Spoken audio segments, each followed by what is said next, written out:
Hello guys, and welcome to another quick tutorial video. And in this short tutorial video, I'll be showing you how you can convert your AVAX to USDT. It's quite simple to get this done. All you need to do is make sure you have the AVAX on your wallet. To confirm this, you must have an account on Binance. And if you do not have an account on Binance, by using our link, which is going to be in the description of this video, you stand a chance to claim 100 USDT worth of trading fee rebates when you register and verify your account. So guys, with the verified account, head over to the wallet section at the bottom right corner of the screen. Click on the wallet section. You're dropped at the overview, which houses all of your crypto. Scroll to the spot or funding, depending on where your AVAX is stored. We found the AVAX on our spot wallet. How do we convert this AVAX into the USDT? Click on the home section. Click on the convert icon you find here.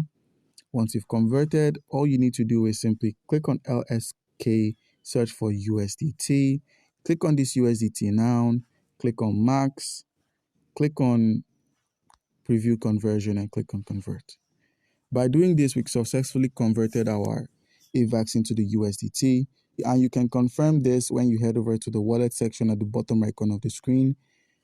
A simple reload will show that the AVAX has been converted to the USDT. So guys, do comment down below if you have a question concerning how we can convert our AVAX to USDT, and you'll be given an answer. Thank you.